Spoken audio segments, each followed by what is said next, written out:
1, 2, getting, go. Yes. 1, 2, 3, 4. 1, 2, 3, 4. 1, 2, 3, 4. Pop music is the medium, and I use it because it's familiar, and it's a simple enough construction that is understandable.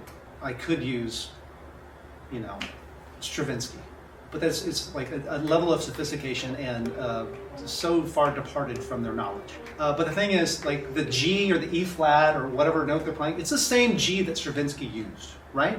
So like the notes are just the tools, right? The scales are just the tools. The chords, all that knowledge, they're tools to get you to something else. Pop music uses some of that, but it's distilled, it's clean, and we like it.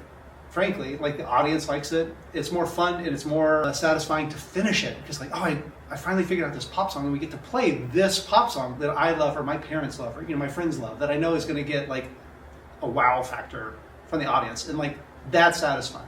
Pop Music Workshop is a semester-long project where I am seeking to explain to students how music works in a deeper level, and we're using pop music as the medium because it's simple to dissect. So they're essentially analyzing a song, picking it apart, and writing it down to understand how it works. Therefore, we can put it back together in a way that works for us. It's hard to take something as abstract as sound and music and write it down in a coherent way on the page. Sheet music in reading skills can be kind of tricky, so the whole point of the project is to strengthen that muscle, so they learn how rhythms look on the page, so that they can then sing it back. You hear something, you write it down, then you sing it or play it back, and to see if that's the thing that you do. It's imitation at first, so that it becomes a quicker link between sound and physical reproduction of the sound. And it's a big, long journey, and it's definitely the most tedious part. And that's the part that I try to foster more care around. To perform anything well, you have to be a really, really, really good listener. The best musicians, the best performers of our time didn't get there because they didn't pay attention. They noticed the details. And so by them diving deeper and deeper and deeper into something as simple as like a Madonna pop song, it shows a different level of attention and strict discipline to what they want to get out of it. And everyone's going to get something different. But yeah, there's layers to simplicity. 1, 2, 3, 4. So what I want from them is to know that they can do it, to have the confidence in the next endeavor, and finally, the fact that they don't need me. Like by the time they're done here, I don't want them to need me at all. I want to lead by example and show them just my process, because that's all I know. I'm not going to teach them things I've been taught. I'm going to teach them things that I'm good at and things that I know. I think without curiosity, you don't have a learner.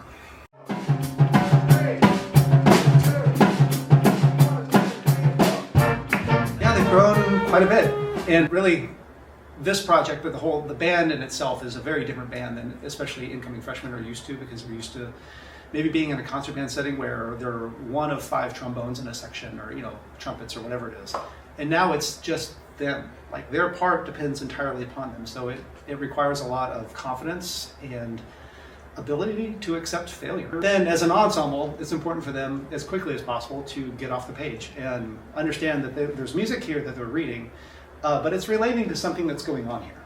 And so this is where I get into my sports analogy. It's like you can't play as part of a team if you're not aware of what's happening on the field at every time. You have to. That's why sports is hard. You're moving, they're moving, the ball's moving, you're anticipating, you want to do a play, but you have to know what's happening next. So the same thing with music. You have to know where it's going and what's my role right now. Like this second, what do I have to achieve? I often will stop and I just ask, why did that fail?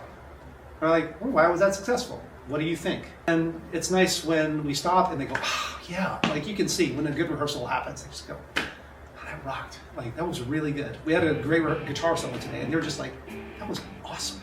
Like, yeah, we're all listening to you, and that's the best part. Like music, you're just making noise, and you want to make the most beautiful noise you can.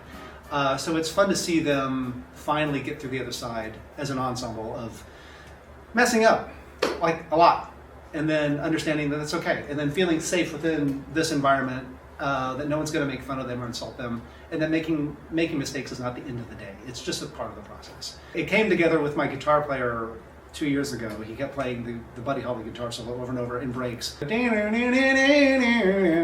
I thought, that's a good song we could do. And then I just decided to teach the whole song to the class, and that's how it came together. I like the saying, the universe needs a particular. Like, I knew what I wanted to do, but when that happened, I knew that that was going to be the way to do it. We're doing 10 songs, and that's a lot to put together and edit and do drafts of and rehearse, and then edit those drafts of rehearsing, and then do a final version, and then rehearse for perfection. That's a lot of work. I have the smartest kids in the school in this group, and I have certainly the most committed. They're passionate, and that's what it takes. I play piano and keyboard. First got there and I was the only girl, and it was my first time. It was really nerve-wracking to join band, and I'd never done band before. I've always just kind of played piano by myself or done private lessons, but it was like a really fun experience getting to learn from teacher with other students and other instruments around, and to talk to other students who play instruments. It was really great.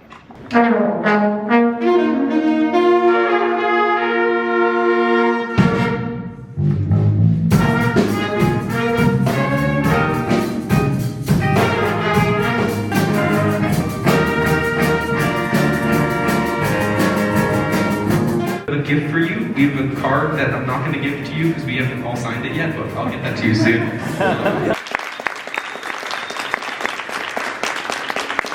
I'm honestly quite impressed with what the band was able to accomplish. I mean, we've been practicing it for like a long time, pretty much the whole semester, but I still think that it was a lot of material that we had to get down, so I'm quite impressed. I mean, we definitely had a couple mix-ups here and there, but it's impossible to get rid of all of those. So generally speaking, I think we did really well, especially for the ones that came in a bit later. We were able to iron those out quite nicely. And as I always tell them before they go out to concert, because every musician is always concerned about the mistakes they make or about to make. And I always say that the audience is already on your side. They want you to succeed. If there's anyone out there listening for mistakes, they're there for the wrong reasons. It's something that I want to express to people is that, it's not like a magic trick or anything. It's dedicated work like anything else to get to this point. And it's a lot of it. Like the theater production, like the sports teams, they have to work every day. And it's no different. It's just a different medium.